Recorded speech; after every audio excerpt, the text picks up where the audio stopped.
স্বাগত। আজকে বাংলাদেশে আপনাদের সঙ্গে আছে আমি খালেদ মুহিউদ্দিন। সুশাসন প্রতিষ্ঠায় কোন ভূমিকায় নতুন সরকার, কতটা নিশ্চিত হচ্ছে জনগণের সেবা, শিক্ষা, প্রশাসন, আইন বিচার সহ বিভিন্ন পর্যায়ে কি পরিবর্তন জরুরি, কি চ্যালেঞ্জের মুখোমুখি সংশ্লিষ্ট জনরা, এসব নিয়ে আজকে আলোচনা। সুশাসন ও সরকার কথা বলতে স্টুডিওতে আছেন বাসদ নেতা রাজিকুজ্জামান রতন, আছেন আওয়ামী লীগের উপদপ্তর সম্পাদক ব্যারিস্টার বিপ্লব বড়ুয়া, জাতীয় পার্টির প্রেসিডেন্ট সদস্য এটিইউ তাজুর রহমান এবং সুপ্রিম কোর্টের আইনজীবী অ্যাডভোকেট ফাহিমা নাসরিন মুন্নিও রয়েছেন আমাদের সঙ্গে।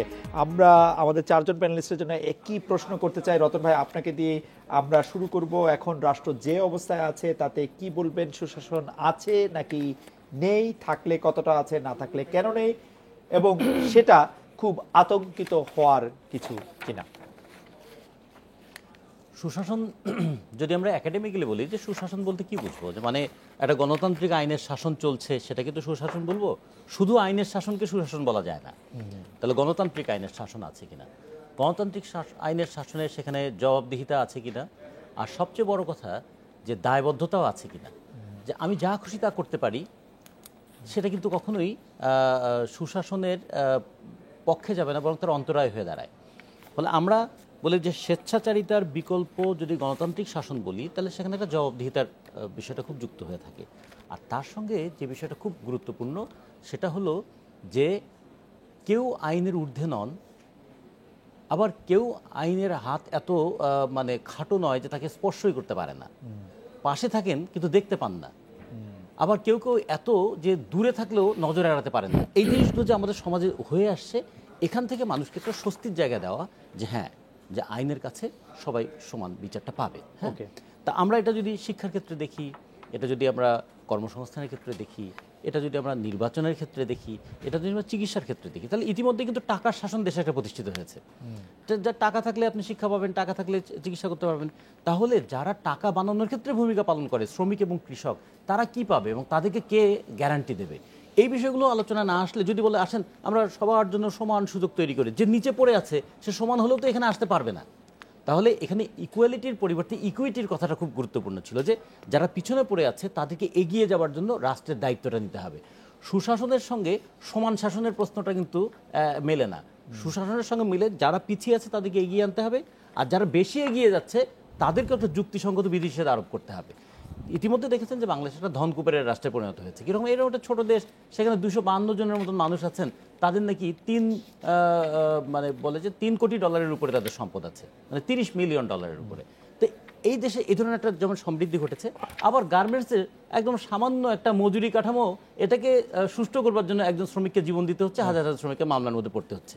এখানে যদি দেখি যে কী পরিমাণ একটা বৈষম্য আমাদের আর্থিক ক্ষেত্রে আছে। অন্যদিকে আবার দেখছি মাথাপিছু আয় বেড়ে যাচ্ছে। মাথাপিছু আয় বেড়ে গিয়ে এখন প্রায় $1900 ছাড়িয়ে গেছে। তো $1900 যদি মাথাপিছু আয় ছাড়িয়ে যায়, তাহলে প্রত্যেকের মাথাপিছু সেই জায়গাটা, এই প্রশ্নটা কিরকম গোলমেলে হয়ে যায় না, যে আমাদের তো পকেট পিছু সেই আয়টা নাই। ফলে যখন আমরা বলি যে হ্যাঁ সুশাসন নিশ্চিত হচ্ছে, তখন মনে হয় এইটুকুই যে পুলিশ আমাদের কাউকে হয়রানি করবে না। শুধু এটুকুর মধ্যে যদি সুশাসনকে আমরা নিশ্চিত রাখতে চাই, তাহলে সুশাসনের মূল ভিত্তিটাই কিন্তু দুর্বল হয়ে যাবে। জনাব বিপ্লব বড়ুয়া, আপনার কাছে একটু শুনতে চাই যে এখন রাষ্ট্র কি অবস্থায় আছে, সুশাসন আছে কি নাই, না থাকলে কেন নাই, থাকলে কতটা আছে, খুব আতঙ্কিত হওয়ার কিছু কিনা যদি না থাকে? ধন্যবাদ।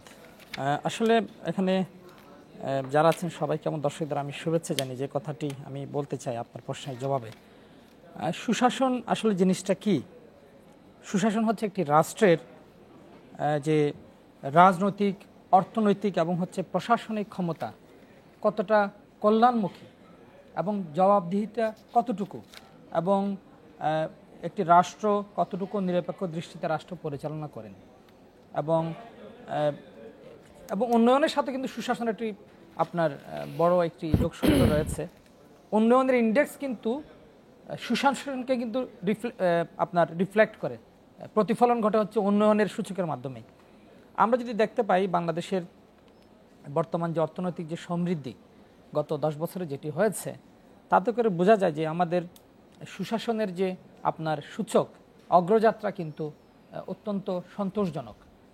এবং এইভাবে কিন্তু গত 10টি বছর বাংলাদেশের রাষ্ট্রীয় ক্ষমতা আমাদের দল বাংলাদেশ আওয়ামী লীগ এবং আমাদের দলের প্রধান বঙ্গবন্ধু শেখ হাসিনা সেভাবে রাষ্ট্র পরিচালনা করেছেন। সুশাসনের বিষয়টি মাথায় রেখেই এবং এবার নির্বাচনের পূর্বে কিন্তু আমাদের দলের যে ইশতেহার প্রকাশ করা হয়েছে সেখানে আমাদের দলের প্রধান যথাযথভাবে সুশাসনের বিষয়টি অগ্রাধিকার হিসাবে দেখেছেন। আমি যদি একটু উল্লেখ করতে চাই, যেমন আমরা সুনির্দিষ্ট করে বলেছি যে দুর্নীতির বিরুদ্ধে জিরো টলারেন্স নীতি গ্রহণ, সন্ত্রাস, সাম্প্রদায়িকতা, জঙ্গিবাদ, মাদক নির্মূল, গণতন্ত্র ও আইনের শাসন সুদৃঢ় করা, দক্ষ সেবামুখী জনপ্রশাসন, জনবান্ধব আইন শৃঙ্খলা রক্ষাকারী সংস্থা গড়ে তোলা।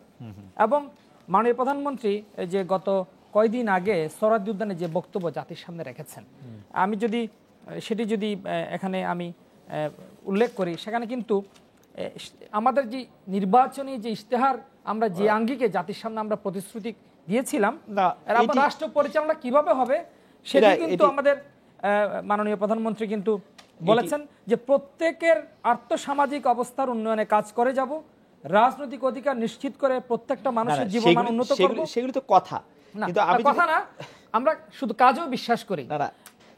সেগুলি ঠিকই আছে, সেগুলি কথা, মানে সেটা মানে আমরা শুনেছি বা আমরা জেনেছি। আমরা যেটা জানতে চাই যে যদি আপনি প্রথম যেটি শুরু করেছিলেন জবাবদিহিটা নিশ্চিত করা আসলে সুশাসনের একটা অঙ্গ, আমরা কি এই সরকার যারা পরিচালনা করছেন তাদের জবাবদিহিটা আসলে কিভাবে নিশ্চিত করা হয়? এটা ভালো কথা বলেছেন। দেখেন আজকে যে রাষ্ট্র পরিচালনা যে এক ধরনের যে অ্যাকুরেসি যে ডেভেলপ করেছে, ট্রান্সপারেন্সি যে ডেভেলপ করেছে, তার কারণটা হচ্ছে আমরা যে ডিজিটাইজড করেছি সবকিছু। যে আজকে ধরেন যে রাষ্ট্রের যে প্রকিউরমেন্ট আপনার টেন্ডারের মাধ্যমে হচ্ছে, এবং আমরা সেটা আসলে অনেকেই জানি না, বর্তমান অধিকাংশ মন্ত্রণালয় কিন্তু সমস্ত ফাইল, সমস্ত প্রকল্প কিন্তু আপনার ওনারা ফাইলে স্বাক্ষর করেন। আমি দেখেছি যে অনেক মন্ত্রণালয়ে কিন্তু অ্যাপস রয়েছে, সুনির্দিষ্ট অ্যাপস, এবং সেই অ্যাপসে দেখে আমাদের মাননীয় মন্ত্রী, মাননীয় সচিবগণ ঘরে বসে কিন্তু সরকারের বিভিন্ন ফাইলে কিন্তু স্বাক্ষর করতে পারেন, দেখতে পারেন কোথায় কি কাজের অগ্রগতি হচ্ছে। একুরেসি কিন্তু একটি জবাবদিহিতার কিন্তু একটি বড় একটি কিন্তু আপনার উপাদান। আর আপনার প্রশ্নের জবাবে জনাব বিপ্লব, আমি একটা বলি যে সরকার অনেক কাজ করেছে। জায়গাটা আমি আসছি, এই যে পার্লামেন্ট, জনগণের ভোটে নির্বাচিত পার্লামেন্ট হচ্ছে আপনার, সেখানে কিন্তু জবাবদিহিতা করে আমাদের মাননীয় মন্ত্রীগণ যারা দায়িত্বশীল ব্যক্তি, তারা পার্লামেন্টে দাঁড়িয়ে জনগণের ভোটে নির্বাচিত সংসদ সদস্যদের মাধ্যমে জনগণের কাছে কিন্তু প্রতিটি কাজে তারা জবাবদিহিতা করেন। আপনারা যদি দেখেন যে গত 10 বছরে পার্লামেন্ট যেভাবে সক্রিয় হয়েছে, এবং নির্বাচনে কারা অংশগ্রহণ করেছিল কারা আসেনি সেটা অন্য বিষয়, এবং বাংলাদেশের পার্লামেন্টের ডেমোক্রেসি যেভাবে সক্রিয় হয়েছে, যেমন আমি যদি 2008 সালের আপনি আসলে অনেক উদাহরণ দিতে পারবেন, কিন্তু আমি পার্লামেন্ট সক্রিয় হয়েছে সেটা আমি মানি, কিন্তু পার্লামেন্টে সরকারের কোনো কাজের জবাবদিহি করতে হয়েছে কিনা সেটি আমি ঠিক জানি না। যে বিরোধী দল ছিল সেই বিরোধী দলের নেতা সরকারের মানে সংসদ নেতার কাছে আবেদন জানিয়েছেন আমাদেরকে দয়া করে বিরোধী দল থাকতে দেন।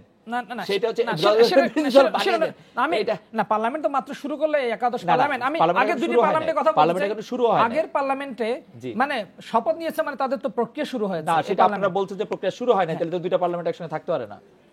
না, সেটা কিন্তু অনেকটা ডিবেট। আমি সেই জায়গায় আমি আপনাকে স্পষ্ট করব যে পার্লামেন্ট তো শুরু হয় না আসলে। আমি যেটি বলতে গত 10 বছরে পার্লামেন্টের অনেক স্থায়ী কমিটির প্রধান হয়েছেন বিরোধী দল থেকে, এবং 2008 সালে পার্লামেন্টও অনেক কমিটির মন্ত্রণালয়ের প্রধান বিরোধী দল থেকে হয়েছে, পার্লামেন্টারি কমিটির প্রধান বিরোধী দল। তার মানে কি সেখানে মন্ত্রীও কিন্তু সদস্য হিসেবে গিয়ে পার্লামেন্টারি স্থায়ী কমিটির প্রধানের কাছে ওই মন্ত্রণালয়ের সকল কর্মকাণ্ড নিয়ে তারা কিন্তু জবাবদিহিতা কিন্তু তারা করেছেন। আমার মনে হয় যে আপনার বক্তব্য পরিষ্কার। আমি একটু জনাব ATU তাজুর রহমান আপনার কাছে জানতে চাইবো যে সুশাসন প্রশ্নে আপনার অবস্থান, যে আমরা আসলে এখন কোথায় আছি। ধন্যবাদ আপনাকে এবং বিজ্ঞ আলোচকদের, সালাম এবং শুভেচ্ছা যারা প্রোগ্রাম দেখছেন। দেখেন, জবাবদিহিতা নিশ্চিত হতে হলে আপনার প্রথমে যেতে হবে বিরোধী দলের ভূমিকা সরকারের কাজে, সেটা সরকার কতটুকু বিরোধী দলের সেই গর্জন তর্জন শুনবে। দ্বিতীয় হলো আপনারা যারা আছেন মিডিয়া, আপনাদের ভূমিকা সুশাসন নিশ্চিতের জন্য। তারপরে ইন্টেলেকচুয়াল লেভেল যারা আছেন ওনাদের ভূমিকা। আমরা একটা সরকারকে সুশাসনের দিকে নিতে হলে সরকারের আন্তরিকতা থাকতে হবে, বিরোধী দলে সেখানে সরকারের ভুলগুলো ধরে দিতে হবে। আমাদের এখানে সুশাসন আনার পিছনে অনেক দিন সময় লাগবে, এত তাড়াতাড়ি সুশাসন হবে না। আপনাকে মাননীয় প্রধানমন্ত্রী এবার প্রথম যে মিটিংটা করেছেন সেটা করেছেন জনপ্রশাসন মন্ত্রণালয়ের সাথে, বলেছেন দুর্নীতির জন্য। এই প্রশাসনের রন্ধে রন্ধে দুর্নীতি। আমি বিরোধী দলের চেয়ারে বসে বলতেছি, কোন জায়গায় নাই আপনি বলেন, সেটা আপনাকে নিশ্চিত করতে হবে। আমি মনে করি মাননীয় প্রধানমন্ত্রী সেটা ডিটেক্ট করতে পেরেছেন বলে প্রথম জনপ্রশাসনের সাথে বিষয়। দ্বিতীয়টা হয়েছে কোথায়? স্বরাষ্ট্র মন্ত্রণালয়। এই স্বরাষ্ট্র মন্ত্রণালয়ের কাহিনীগুলো আপনি অনেকবার টেলিভিশনে বলছেন, আমরাও বলে গেছি এই সুশাসনের জায়গা থেকে মন্ত্রণালয়ের অবস্থা কি। একটু আগে আমি আপনার এখানে আসার 15 মিনিট আগে আমি দেখলাম প্রথম আলো অনলাইন ভার্সনে যে 80% ডক্টর কর্মস্থলে থাকেন না, দুদকের রিপোর্ট আজকের একটু আগে। না আমরাও এখন এই সুশাসনটা আপনি কি করে নিশ্চিত করবেন? এই ডাক্তাররা তাদের জায়গায় থাকে না, তাদের কোনো অ্যাকাউন্টেবিলিটি নাই, তাদেরকে ধরা হয় না, তারা জানে তাদের কেউ করবে না। কারণটা হলো এখন সব সরকারি দলে, কেউ যখন কোনোদিন দল করে নাই তারা এখন সরকারি দলে, ডাক্তার আছে, অ্যাডভোকেটরা আছেন, শিক্ষকরা আছেন, সবাই এখন সরকারি দলে। সরকারি দল করতেই হবে, যে আমার মতো আমি আমার যা ইচ্ছা তাই করব, সরকারি দল যদি করি এখানে দরাবাদার কোনো দাগ থাকবে। আমার মনে হয় যারা আছেন শিক্ষক, যারা আছেন ডক্টর, তাদেরকে রাজনীতিতে আসতে হবে কেন? ওয়াইল দে আর অন ডিউটি সমর্থন করতে পারেন, কিন্তু আপনি অ্যাক্টিভলি রোল যখনই প্লে করবেন তখন আপনাকে সুশাসন থেকে দূরে সরে যাবেন। আপনি মনে করবেন সরকারি দল আপনার বিহাইন্ডে, সরকার আপনার বিহাইন্ডে, যা করবেন আপনি তাই জন্য আপনি পার পেয়ে যাবেন। আপনাকে যখনই আপনি ধরা শুরু করবেন, আপনি আমাকে ধরবেন, পিন পয়েন্ট করবেন, তখনও আমার কিন্তু সুষ্ঠুভাবে চলার জন্য আমি আমার চিন্তা করব। সংসদে বিরোধী দল হিসাবে আপনি বলেছেন যে গতবার বিরোধী দলে ছিলাম, বিরোধী দলের নেত্রী বলেছেন যে আমাদেরকে দয়া করে বিরোধী দল করতে দেন। এটা লাস্ট স্টেজে এসে বলেছেন 6 মাস আগে, এটা ঠিকই বলেছিলেন বিরোধী নেত্রী। আমরা যদি সংসদে মন্ত্রিত্বের সাথে না থাকতাম, বিরোধী দল হিসাবে আরো বেশি ভূমিকা নিতে পারতাম। আমরা গতবার নিয়েছি, কিন্তু না নেই নাই, কিন্তু মানুষ বলে সরকারে আছেন, বিরোধী দলও আছেন। তার জন্য এবার জাতীয় পার্টি বিরোধী দল হিসাবে সংসদে ভূমিকাটা ভালো রাখবে, যাতে আপনাদের কথা, জনগণের কথা, সবার সরকারকে ভুলটা ধরিয়ে দিতে পারে। তার জন্য বিরোধী দলের ভূমিকা আমাদেরকে নিতে হবে সুশাসন প্রতিষ্ঠা। অ্যাডভোকেট ফাহিমা নাসরিন মুন্নি, আপনার কাছে জানতে চাইছি। আমার তো টপিকটা খুবই ইন্টারেস্টিং মনে হলো, যেখানে শাসনের দন্তা স নেই, সেখানে আবার দন্তা শয়রসুকার সুশাসন।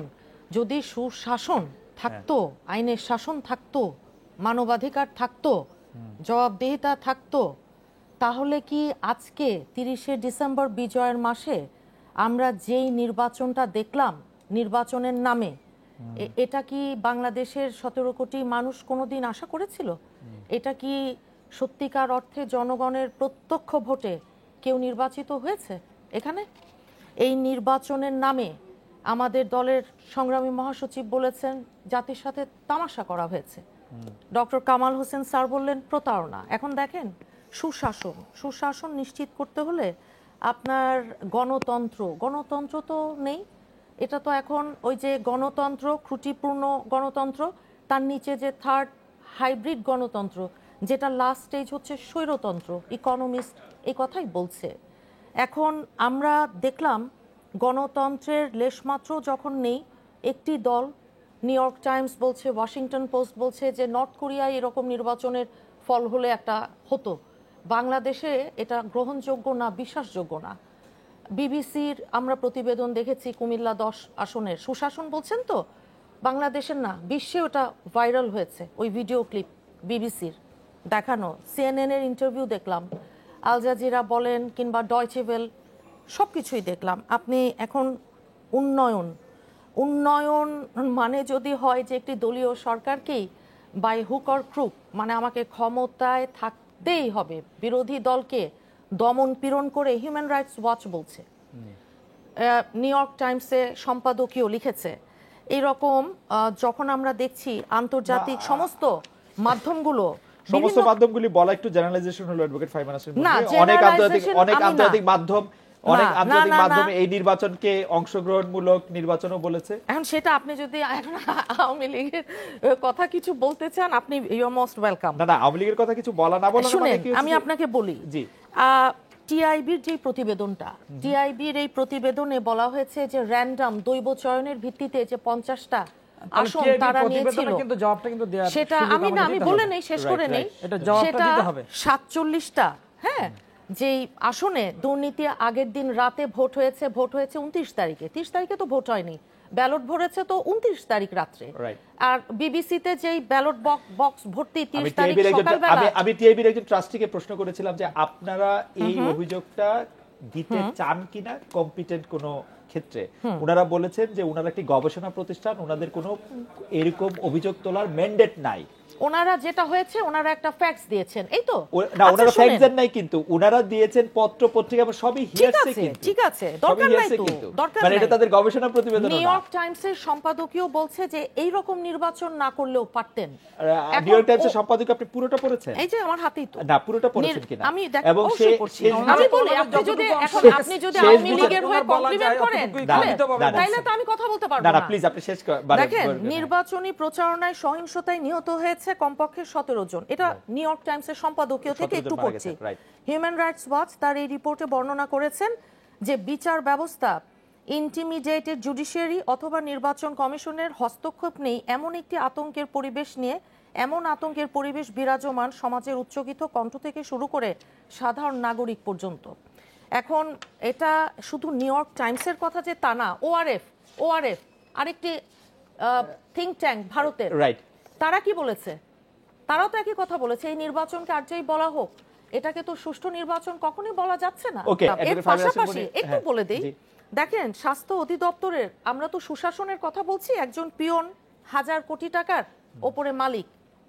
এখন জবাবদিহিতা বলছি আমরা, হ্যাঁ, সমস্ত ব্যাংক খালি হয়ে গেছে। বাংলাদেশ ব্যাংকের 810 কোটি টাকার জন্য যে ওই ইয়েতে ফিলিপাইনে মামলা হলো একজন ব্যাংকার, বাংলাদেশে তো তদন্ত প্রতিবেদন এখন পর্যন্ত তো আসে নাই। আর অন্য ব্যাংকগুলোর কি অবস্থা সেটা তো সমস্ত এডওয়ার্ড পত্রিকায়- ফাইমানিসের রতন ভাই, অন্তত বা শেষ বিচারে মানুষ বিচার বিভাগের উপর আস্থা রাখে। এখন আপনি বিচার বিভাগের উপর আস্থার প্রসঙ্গে, সুশাসনের প্রসঙ্গে আপনি বিচার বিভাগকে কতটা শক্তিশালী, রজু, দৃঢ় মনে করেন?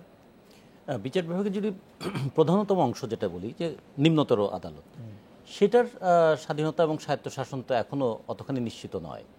উচ্চ আদালতের ব্যাপারে তারা অনেকখানি স্বাধীনভাবে মত দিতে পারেন বলে মানে কথিত আছে। বাস্তবে মানুষ কিন্তু তার পারসেপশনটা ঠিক এখনো ওই রকম না যে আমরা একদম সুষ্ঠু বিচার সব জায়গায় পাবো। ফলে এটা নিশ্চিত করার দায়িত্ব বিচার বিভাগের, যেমন এটাকে সুনিশ্চিত করবার জন্য আসলে সরকারের একটা বিরাট দায়িত্ব আছে। আমি এই ক্ষেত্রে দুটো কথা বল, বিচার বিভাগ নিয়ে কথা বলে একটু ঝুঁকিপূর্ণ, কিন্তু মানুষ চোখে যা দেখে তা থেকে মানুষ যেটা বলে।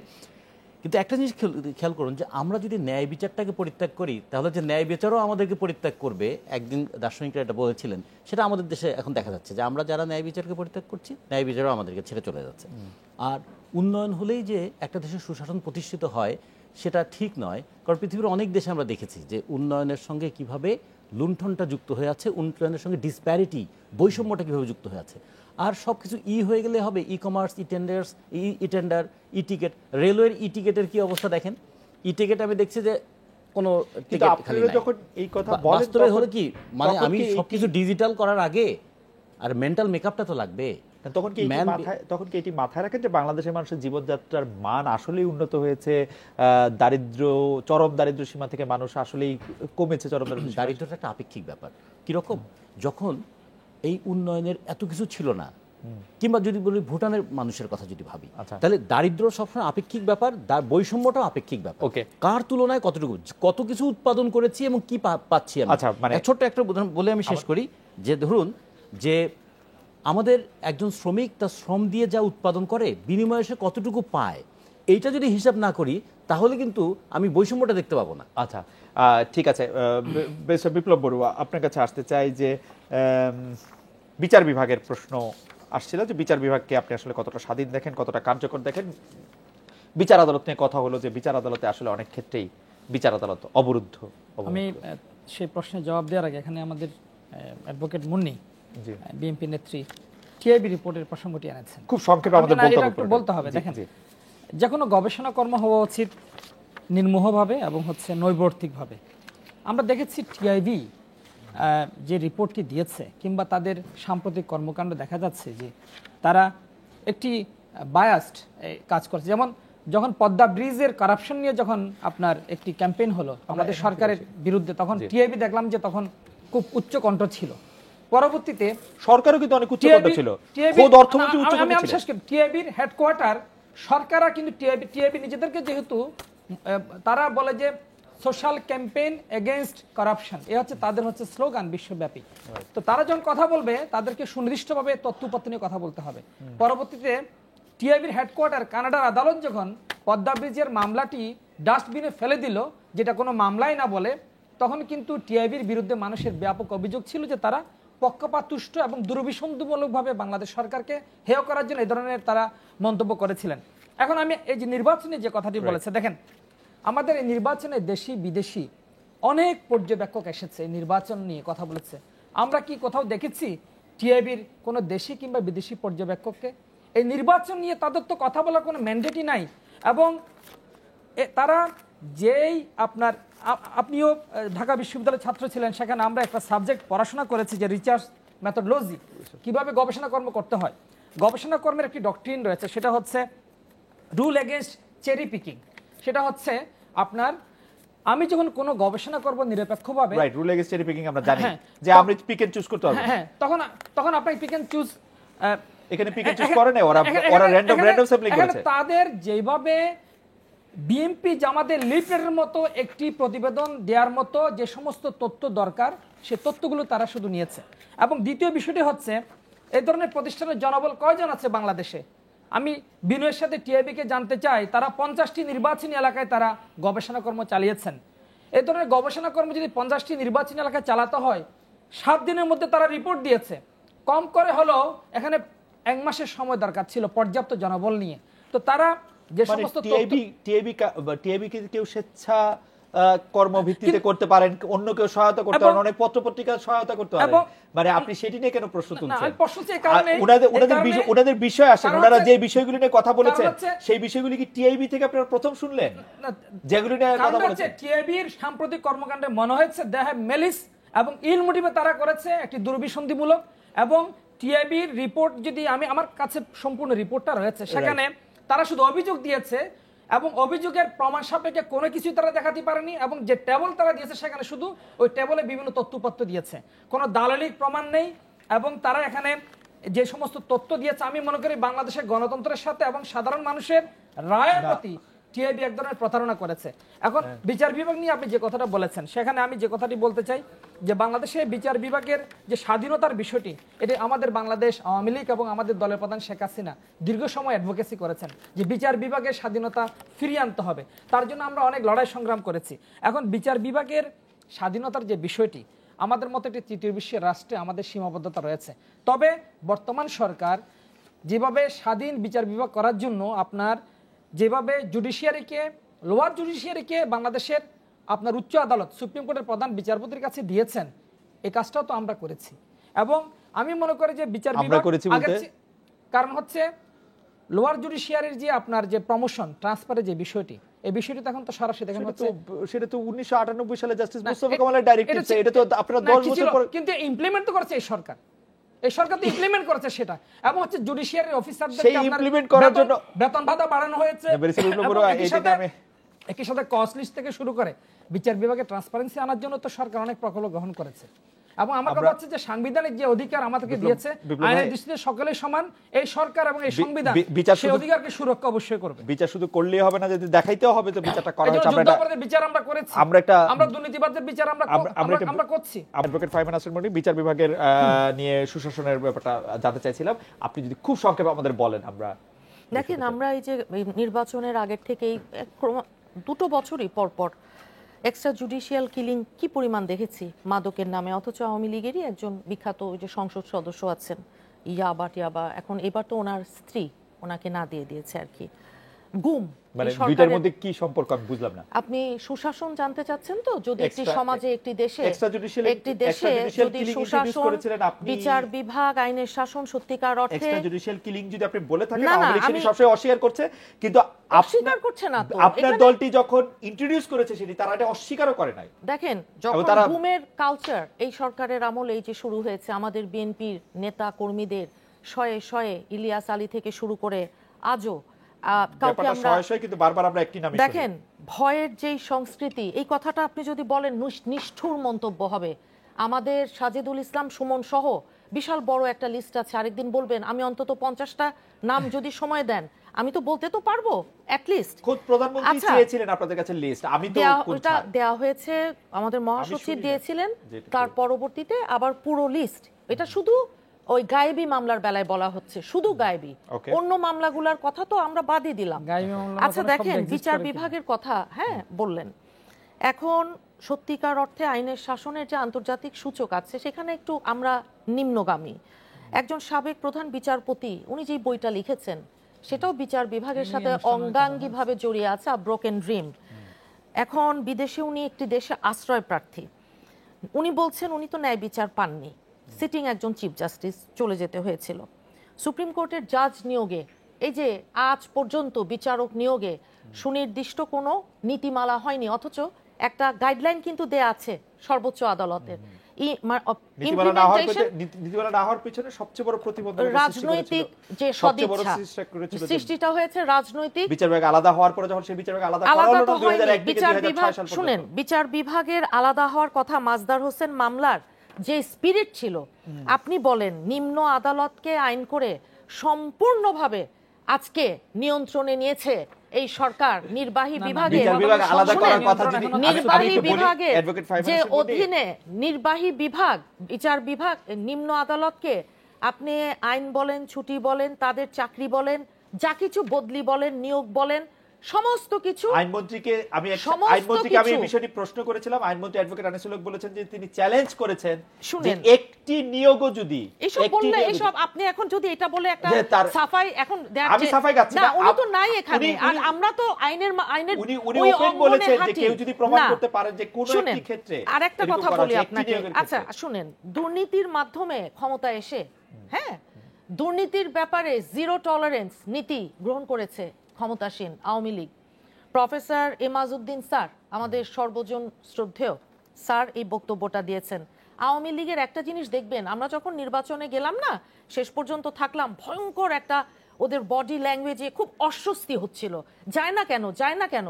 কারণ 2014-তে তো তারা খালি মাঠে গোল দিয়ে অভ্যাস হয়ে গেছে যে 2014-তে আপনারা কি দেখেছেন? তারা খুব খুশি আপনারা না যাওয়াতে। শুনেন, 2014-তে দলীয় সরকারের অধীনে, ওইটা তো পৃথিবীর কোনো মানুষ নির্বাচন বলে না, বাংলাদেশের মানুষ সহ না, না, আপনারা 154 জন বিনা ভোটের এমপি, 151 জনের সংসদ আপনার গঠন করে না। Right. আর এখন দেখেন, এখন তারা এখন বোধহয় রাতের দিনের ভোটটা তো রাতে দিয়েছে এইবার তারা। এখন মনে হয় তারা ওই আমরা আবার আগামী নির্বাচন কোনো কিছুতে, এই যে উপজেলা নির্বাচন আমাদের মহাসচিব বলে দিয়েছেন আমরা যাচ্ছি না, হ্যাঁ, এখন বোধহয় তারা একটু স্বস্তিতে দিনের ভোটটা, দিনের বেলা হয়তো তারা কিছু দিবে না, তার কি মানে করবে জানি না। আমাদের- দেখেন, শেষ কথা বলি একটা, বাংলাদেশের আজকে মানুষের মাথাপিছু ঋণ পরিমাণ হচ্ছে 17,000 টাকা। আর আপনি যে শুনেন, হত দরিদ্র জনসংখ্যায় বিশ্বে, দাঁড়ান, Right. বাংলাদেশ হচ্ছে, আপনি কি একটু সূত্র দাঁড়ান, উল্লেখ করবেন? আমি বলি, বেরসে বিপ্লবের শুনেন, সূত্র- হত দরিদ্র জনসংখ্যায় বিশ্বে বাংলাদেশ তথ্য তো হচ্ছে গণমাধ্যমে বলতে গেলে পঞ্চম। অবশ্যই সূত্র আর উল্লেখ করতে দেখেন, হবে। ধনী বৃদ্ধির হারে বাংলাদেশ কিন্তু আগানো তৃতীয় ধনী, দাঁড়ান, না, অতি সেটি- ধনী, অতি ধনী, অক্সফামের রিপোর্টটি নিয়ে আমরা কথা হ্যাঁ, বলেছি। অতি ধনী। এখন আমরা- দেখেন, ধনী আর গরিবের বৈষম্য বেশি দূরে যেন না। বিবিএস এর যে রিপোর্ট, Right. বাংলাদেশ পরিসংখ্যান ব্যুরোর, আমাদের যে অঞ্চলগুলো আছে, প্রবর্তন হ্যাঁ, পরিষ্কার। রংপুর থেকে আপনি কোথাও যদি কোনো- আসেন, কোথাও কোনো উন্নতি হয় নাই, শুনেন, সাধারণ মানুষের কোনো ইয়া হয় কোনো নাই, অর্থনৈতিক ভাগ্যের সূচকের মধ্যে পরিবর্তন কোনো হয় নাই। পরিবর্তন নেই। বাংলাদেশের ইতিহাসে আজ পর্যন্ত কোন সরকার পরপর 3 বার দলীয় সরকারের অধীনে নির্বাচন একটি নির্দিষ্ট আপনার দল বক্তব্য জিতবে।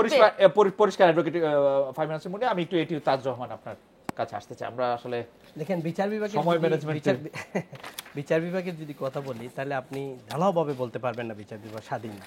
এটা যদি বলি, আমরা হাইকোর্ট, সুপ্রিম কোর্ট এখনো স্বাধীন আছে বলে আমি আছি।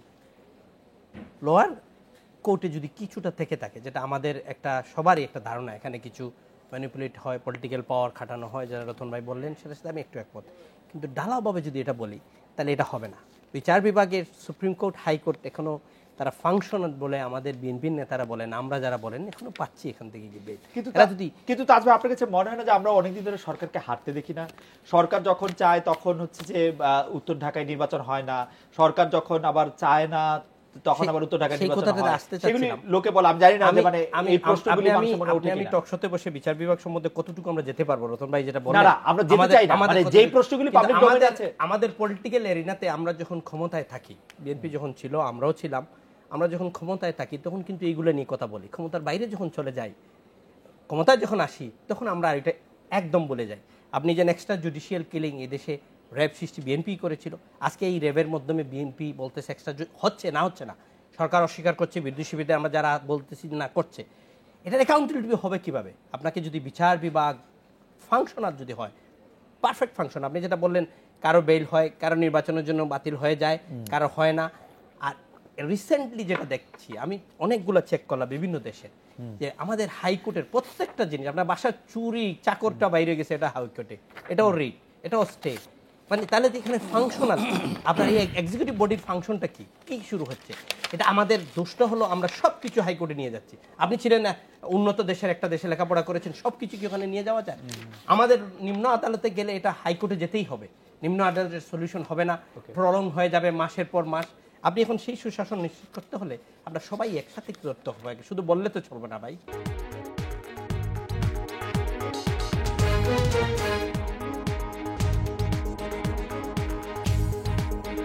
ফিরে এলাম আজকের বাংলাদেশে। ব্যারিস্টার বিপ্লব বড়ুয়া অনেকগুলো বিষয় বিচার বিভাগ সম্পর্কে, স্বাধীনতা সম্পর্কে অ্যাডভোকেট ফারহানা নাসরিন মুন্নী তুলে ধরেছেন। আপনি যদি খুব সংক্ষেপে একটু বলতেন। দেখেন, আমি যে কথাটি বলতে চাই যে বিচার বিভাগের অনেক এখানে আপনার যে ইমপ্রুভমেন্টের সুযোগ রয়েছে, সেটা আমাদেরকে করতে হবে। তবে এটা ঠিক, এখানে অ্যাডভোকেট মুন্নী যে কথাটি বলেন, বিএনপি নেত্রী, যে অযোগ্যদের নাকি বাংলাদেশের হাইকোর্টে আমরা নিয়োগ দিয়েছি। তবে এটি হয়তো জাতি ভুলে গেছে। বলিনি অযোগ্যদের, 2005 এটা সালে একটু মিসকোট করলো। উনি বলেছে যে যোগ্যদের নিয়োগ দেওয়ার ক্ষেত্রে কোনো নীতিমালা এখন পর্যন্ত গ্রহণ করা হয়নি, যাকে অযোগ্যদের নিয়োগ করা হয়েছে সেটি বলেন নাই উনি। আচ্ছা, যাই হোক, 2005 সালে যখন ওনারা ক্ষমতায় ছিলেন, বেগম জিয়া যখন প্রধানমন্ত্রী ছিলেন, তারা এমন লোককে আমাদের হাইকোর্টের বিচারপতি নিয়োগ দিয়েছেন যাদের ছিল হচ্ছে আপনার ফেক ল ডিগ্রি। এই ধরনের লক্ষ্য কিন্তু, আমি নাম বলতে চাই না, এই ধরনের লক্ষ্য কিন্তু তারা বিচারপতি নিয়োগ দিয়েছিল। এই ধরনের কোনো একটি ঘটনা কি ঘটেছে? আজকে করাপশন নিয়ে অনেক কথা বললেন অ্যাডভোকেট মুন্নী। গত 10 বছরে বাংলাদেশে কি কেউ কোনোদিন হাওয়া ভবন নামে কোনো একটি ভবনের নাম কি কেউ শুনেছে? আর বাংলাদেশের ডেমোক্রেসি নিয়ে অনেক কিছুই নেগেটিভ কথা বললেন অ্যাডভোকেট মুন্নী। আমি বলতে চাই যে এই মাসেই তো ইকোনমিস্ট ইন্টেলিজেন্স ইউনিট যে রিপোর্ট দিয়েছে, বাংলাদেশের গণতন্ত্রের সূচক 92 থেকে এগিয়ে আমরা 88-তে গিয়েছি। মানে গণতান্ত্রিক ধারা বাংলাদেশে দিন দিন উন্নত হচ্ছে। আর এখানে মানবাধিকার নিয়ে অনেক কথা বলেছে, গুম খুন নিয়ে, এটাও আমাদের আবার এই নিয়ে আমি অনেক টকশোতে কথা বলেছি। ইউএন হিউম্যান রাইটস যে কাউন্সিল, মানবাধিকার যে কাউন্সিল রয়েছে ইউএনের, সেখানে বাংলাদেশ 2019 এবং 2021 সালের জন্য সদস্য নির্বাচিত হয়েছে। সারা পৃথিবীতে বাংলাদেশের গণতন্ত্র, মানবাধিকার সকলেই এটা রিকগনিশন দিয়েছে। কিন্তু জাতিসংঘের মহাসচিবের কথাও কি আপনারা, মানে আপনিও কি চেরি পিকিং করেন? জাতিসংঘের মহাসচিবের প্রশ্নটি করেছিলেন মুশফিক ফজল আনসারী। তিনি বেগম জিয়ার সময় প্রধানমন্ত্রীর ডেপুটি প্রেস সেক্রেটারি ছিলেন, তিনি বিএনপির আন্তর্জাতিক উপকমিটির সদস্য, এবং তিনি 2006 সালে ডেপুটেশনে জাতিসংঘে গিয়েছিলেন, এবং 2008 নির্বাচনে আওয়ামী লীগ বিজয়ী হওয়ার পর আজ পর্যন্ত পলাতক রয়েছেন, বাংলাদেশের পাসপোর্ট তিনি সারেন্ডার করেন নাই। তিনি যে প্রশ্নটি করেছিলেন অনারেবল সেক্রেটারি জেনারেলকে জাতিসংঘের, প্রশ্নটি ছিল অত্যন্ত সাজেস্ট এবং প্রভোক করার মতো। সেই প্রশ্নটি পড়ার সময় যদি আপনি দেন, আমি পুরো প্রশ্নটি পড়তে পারি, এবং উনার প্রশ্নের প্রেক্ষিতে সেক্রেটারি জেনারেল কিন্তু হাইয়েস্ট লেভেলের কূটনীতিক, যে কোনো সাজেস্টিভ প্রশ্নই তিনি এড়িয়ে যেতে পারেন। যেমন আপনি আমার অনেক সাজেস্টিভ প্রশ্ন এড়াতে পারেন। প্রশ্নের প্রেক্ষিতে কি বলেছেন বাংলাদেশের নির্বাচন হয়তো পারফেক্ট হয়নি, এবং তিনি বলেছেন বাংলাদেশের ফিউচার ডেমোক্রেসি কন্টিনিউ করার জন্য পলিটিক্যাল পার্টি যারা আছে, যারা পলিটিক্স নিয়ে কাজ করে, সকলকে ডায়ালগে বসার কথা বলেছেন।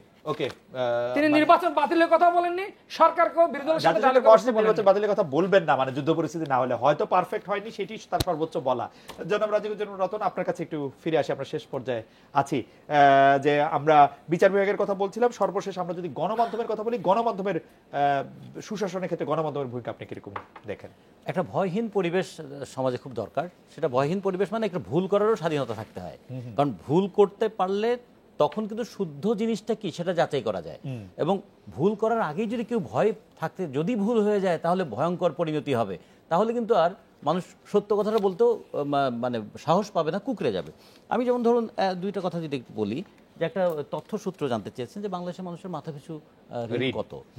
এখন বিদেশি ঋণের পরিমাণটা বাংলাদেশের এখন মাথাপিছু হয়েছে 17,000 টাকা, এবং এটা ডলার বলেছেন, আমি জন্য আমাদের 3,352 কোটি ডলার, তো সেটা যদি 16 কোটি মানুষ দিয়ে ভাগ করি তাহলে এই হয়। এটা আমাদের জিডিপির 14%, এটা কিন্তু 2017 সালে ছিল 12%। তার মানে বিদেশি ঋণের পরিমাণটা বাড়ছে। আর দেশে আভ্যন্তরীণ ঋণ যেটা নিয়েছি সেটা আমাদের আজিজুল হকের ওই হিসাব অনুযায়ী 9,852 কোটি টাকা। রতন ভাই, সেটা বিদেশি কিন্তু ঋণের আমাদের, কারণটা হচ্ছে আমাদের অনেক মেগা প্রজেক্ট কিন্তু সেটা ঠিক আছে, যেটা আমি মানে কারণটা under পরে, construction, কিন্তু এটা কিন্তু দায়টা নিচ্ছে কে? এটা দায়টা কিন্তু নিচ্ছে তো আমরা, আমাদের আমাদের পদ্মা বাজেট ব্রিজের থেকে, মতো মেগা প্রজেক্ট আমাদের হচ্ছে, বাজেট থেকে বড় তো সেটা project দিতে না, হচ্ছে। সেইটা অবশ্য আমি পৃথিবীর যারা বলছি- উন্নত দেশ আছে, হ্যাঁ, মার্কিন যুক্তরাষ্ট্র, আমেরিকা, জার্মানি, সেইটা তাদেরও না, আসলে আমেরিকা, আমাদের আমাদের ব্রিটেন, ঋণ নিয়ে আমাদের আছে। সমস্যা নাই, Right. কিন্তু ঋণটা পরিশোধ করছে কে আর ঋণের কারণে দুর্নীতিটা করছে কি। একটা যদি কথা বলে আমি শেষ করি, যেমন ধরুন আমরা একটা দুর্নীতিকে 0 টলারেন্স করব, তাই না? আচ্ছা, এবার সংসদে যারা নির্বাচিত হলেন তার প্রথমেই কি প্রথম একটা যে স্বাক্ষরটা দেবেন যে 25 লাখ টাকার মধ্যে তারা নির্বাচন সম্পন্ন করেছেন, এটা কি নীতিসম্মত হবে না দুর্নীতিসম্মত হবে? এবার আরো হয়তো কম লেগেছে। হ্যাঁ, আরো কম লেগেছে হয়তোবা। তাহলে লাগেই সেইটা অনেক কিছু আছে কি, হয়তো মানুষ- লাগেও না। মানুষ অনেক সময় হাসে লজ্জায়, অনেক সময় হাসে বেদনায়, অনেক সময় হাসে অসহায় হয়ে। না, আমি তবে এখন এখন মানে ধরুন এবার না, যদি বিয়ে হয় যে এখন যদি নিয়ন্ত্রণ বলি করার যে- বিষয় যে সাদা কালো পোস্টার, এই বিষয়গুলো তো আমাদের দল এবং আমাদের নেতৃত্ব দীর্ঘ সময় আন্দোলন করেছে। ওকে, আপনি এটা কিন্তু আমি তো আপনি- এই আপনি- জিনিসটা শেষ acknowledge আমি- করতে হবে। আমি শুধু সেটা শেষ তারা কথা করে বলি, নাই কখনো। দুর্নীতি অবশ্য দমন কিছু দুর্নীতি তেইশ দমন দফা কমিশন তদন্ত নামের যে করেছিল কমিশনটা আমাদের আছে, নেত্রী শেখ জি, হাসিনা। গোলাম রহমান সেটাকে সব বলেছিলেন কিছুই বললে তো নখদন্তহীন, হবে না। রাইট। তারপরে বদিউর রহমান যিনি ছিলেন তিনিও প্রায় অসহায়ত্ব প্রকাশ করেছিলেন। Right. ফলে আমরা দুর্নীতি দমন কমিশনটাকে যদি স্বচ্ছ, গতিশীল, শক্তিশালী দেখতে চাই, তাহলে আমাদের কিন্তু তার উপর নিয়ন্ত্রণটা, অদৃশ্য নিয়ন্ত্রণটা মানে দূর করতে হবে। অ্যাডভোকেট ফাহিম নাসরিন মুন্নি, দেখেন, গণমাধ্যমকে আপনি কিরকম দেখছেন? আপনি যদি 1 মিনিটে বা 1.5 মিনিটে একটু বলেন। গণমাধ্যমকে এই নির্বাচনে যেই অনিয়মগুলো হয়েছে, আন্তর্জাতিক গণমাধ্যমে যেভাবে এসছে, বাংলাদেশের গণমাধ্যম কিছু কিছু হয়তো বা তারা চেষ্টা করেছে, কিন্তু এখানে তো সেলফ সেন্সরশিপ কিংবা বিভিন্ন আইন কানুন দিয়ে গণমাধ্যম তাদের কণ্ঠরোধ করতে চেয়েছে ক্ষমতাসীনরা। আপনি জানেন 4G 3G নির্বাচনের সময় সমস্ত বন্ধ ছিল এবং ইন্টারনেটও বন্ধ করে দেওয়া হয়েছিল। আর আমাদের 16টা আন্তর্জাতিক সংগঠন, পর্যবেক্ষকের কথা বলেছে তো আন্তর্জাতিক, ANFREL, আদিলুর ANFREL রহমানের। সহ ANFREL কাছ 16টা থেকে দেওয়া হয়নি, আন্তর্জাতিক আদিলুর রহমানের, সংগঠন কিন্তু বিবৃতি যেটা দিয়ে governing body বলেছে member। যে এই নির্বাচন কখনোই অংশগ্রহণমূলক হওয়া আর অবাধ, সুষ্ঠু, গ্রহণযোগ্য হওয়া আকাশ আর পাতাল পার্থক্য। কারণ এটা আপনি নিজেও জানেন খালেদ, কারণ আপনি যে কথাই বলেন, আমার সাথে যদি বাইরে যান এখন র্যান্ডাম 50 জনকে ডাক দিয়ে জিজ্ঞেস করেন কয়জন ভোট দিয়েছেন, দেখেন তো 5 জন বলতে পারে কিনা। একটি নির্দিষ্ট মার্কা ছাড়া, তাদের ক্যাডার ছাড়া, আওয়ামী লীগের অঙ্গ সংগঠন ছাড়া কেউ কি কিন্তু অ্যালাউড আমরা- ছিল? কেউ কিন্তু কি আমরা তো দাঁড়ান, আরেকটু গণমাধ্যম বলি। হিসেবে- না খালেদ, উইলিয়াম বি মাইলাম, উনি কিন্তু থিঙ্ক ট্যাঙ্ক আমেরিকান, আমাদের বাংলাদেশের রাষ্ট্রদূত ছিলেন, বলেছেন নির্বাচনের ফলাফল চুরি, এই সরকার অবৈধ। উনি বড় একটা, কোথায় অনেক বলেছেন? বড় একটি, উইলিয়াম মাইলামের এই কথা হ্যাঁ। আমি শুনি নাই, কিন্তু মার্কিন যুক্তরাষ্ট্র, এটা শুনেন নাই? মার্কিন যুক্তরাষ্ট্রের যে রাষ্ট্রদূত আছেন বাংলাদেশে ঢাকায় নিযুক্ত, তিনি তো আর আরেকটা কথা বলি, তিনি কি বলেছেন সেটা আমরা আচ্ছা দেখি। আরেকটু বলি, উইলিয়াম মাইলাম এখন একটা এক private মিনিট person। একটু বলি। জি। আওয়ামী লীগের নেতা, সাবেক স্বাস্থ্যমন্ত্রী, উনি বলেছেন যত বড় জয় তত বেশি শঙ্কা আছে। স্বাস্থ্যমন্ত্রী, যত বড় জয় অত বড় ভয়। অবশ্যই আমরা আমাদের হ্যাঁ। দায়িত্বশীলতা সম্পর্কে যাই আমরা হোক, সচেতন, সতর্ক আছি। আর নিউ ইয়র্ক টাইমসের যে ইয়েটা সম্পাদকীয়, এখানে তো একচেটিয়া জয়, একচেটিয়া যে অর্জন, অবিশ্বাস্য যে আওয়ামী লীগ একটা রেজাল্ট মানুষকে ভোট দিতে না এটা দিয়ে কি উনি তারা পুরোটা যেটা কি পড়েছেন, করেছে, নিউ ইয়র্ক টাইমসের এটা পুরোটা? এটা আমার কাছে আছে তো, প্রথম আমার আমার কাছে আছে। মনে যে আপনি যে অবস্থা- আমার মনে যে যাই হোক, শুধু আপনি বলেছে যে- আপনি শেষ বাংলাদেশে করবেন, আপা। একচেটিয়া জয় অর্জনকে এই যে মলিন করেছে। আর ব্যাংক, বাংলাদেশের আপনি ব্যাংকের মানে আর্থিক যে প্রতিষ্ঠানগুলো, 93,000 কোটি টাকা ব্যাংক থেকে সরকার লোন নিয়েছে। দেখেন, বলছে যে দৈনন্দিন লেনদেনে ইভেন এখন সমস্যা হতে পারে, গ্রাহকদের কাছে যে আমানত ছিল বহুল, একটা দুইটা পত্রিকা শেষ না, করে দেন। দাঁড়ান, ব্যাংকিং খাতে গত 10 বছরে 22,500 কোটি টাকা যেটা লোপাট হয়ে গেছে। হ্যাঁ, লোপাট তো হয়, বর্তমানে টাকা কয়েকটি invest করেছে, ব্যাংকের শিল্পপতিরা কয়েকটি নিয়েছে। ব্যাংকের মূলধন নাই, আর আমার- আর খেলাপি ঋণ। আমার মনে যে নতুন, দেখেন, আমার মনে যে আমি এই প্রশ্ন বলি, করে এই প্রশ্ন করে even আমরা মুখ আবার কথা খুলতে বলবো। নির্বাচনে যে অনিয়ম হয়েছে, জাতিসংঘ বলছে মুখ খুলতে দেওয়া হচ্ছে না। ওকে। এখন তো একটা জাতিসংঘ তো ভয়ের- কোনো কথা বলে নাই। শুনেন, আচ্ছা। না, না, না। এখন তো এটা একটা না, ভয়ের অ্যাডভোকেট মুন্নি সংস্কৃতির ভিতর, জাতিসংঘ আচ্ছা, এখানে কোনো কথা ভয়ের বলেনি। একটা মুন্নি আপার কথা মুন্নি আপা সংস্কৃতির বলেছেন। ভিতর আমরা আছি। মুন্নি আপা, এমন তো আপনি- না যে আপনার যা সত্যি কথা আপনি বলতে পারবেন, আচ্ছা, তারপরে আপনার লাশ কোথায় পাওয়া যাবে আপনি জানেন? না মুন্নি আপা, আপনি কি এতক্ষণ মিথ্যা কথা বলেছেন? আপনি অনেক কথা No, বললেন। never. আচ্ছা, আপনি ঠিক আছে, প্রতিদিন তো এই তাহলে ধরনের আপনি কথা বলেন। মুন্নি আপা সত্যি আপনি কথা নিরাপদ বলেছেন এবং আছেন আমরা তো? আশা করবো যে সত্যি কথার ইয়ে থাকবে। তাজ ভাই, আপনি রাজনৈতিক হস্তক্ষেপ যদি কমে যায় প্রশাসনে, সব মন্ত্রণালয় বলেন যে কোনো কাজে, আস্তে আস্তে দেখবেন সুশাসন প্রতিষ্ঠিত হয়ে যাবে। রাজনৈতিক হস্তক্ষেপ বলেন, সরকার থেকে বলেন, বিরোধী পক্ষ থেকে বলেন, আমি বিরোধী দলের অমুক, এই আমার ছাড়তে হবে, এই শব্দটা যদি আমরা কমি, আর যদি প্রশাসনে যারা আছেন তাদেরকে অ্যাকাউন্টেবিলিটি নিয়ে কিভাবে আসেন। সুশাসন? রাজনীতিবিদদের আমরা সবাই, আপনারা বেশি ধরেন সরকারের রাজনীতিবিদদের, পরিবর্তন সব যে সময় হয়। কিন্তু আমাদেরকে ধরেন, কিন্তু আপনারা জানেন না এই দেশ যারা পরিচালিত করে, এই দেশ, হ্যাঁ আমরা ড্রাইভিং ফোর্স, এই জন্যই তো এই দেশ যারা পরিচালনা করেন, যাদের হাতে এই দেশের সবকিছু, তাদেরকে অ্যাকাউন্টেবিলিটি নিয়ে আসেন, দেখবেন এই দেশের সুশাসন প্রতিষ্ঠা হয়। কারা কারা?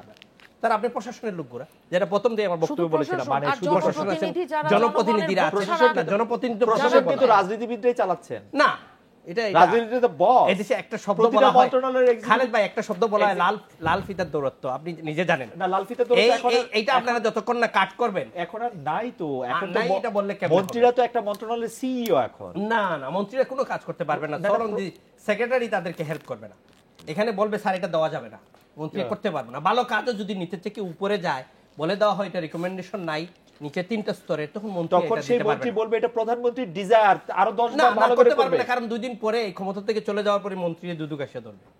সুতরাং ওই সচিবরা ওই কাজটা করে রাখবে যাতে মন্ত্রীর এই কাজটা বাইর করে নিতে পারে না। এইটা সমাধানের দিকে দিতে হলে কি হবে জানেন, যে গ্যাপটা আছে প্রশাসন এবং পলিটিশিয়ানদের, যে গ্যাপটা যত কমবে দেশে একটা সুশাসন প্রতিষ্ঠিত। জনাব রাজিকুজ্জামান রতন, গণতন্ত্র ব্যারিস্টার লাগবে বিপ্লব না। বড়ুয়া, এটিও তাজ রহমান এবং বলতে অ্যাডভোকেট পারি। ফাইমান আসেন মুন্নি, আপনাদের অনেক ধন্যবাদ। এই ছিল আজকে বাংলাদেশে দেখা হচ্ছে আগামীকাল এই সময়। শুভরাত্রি।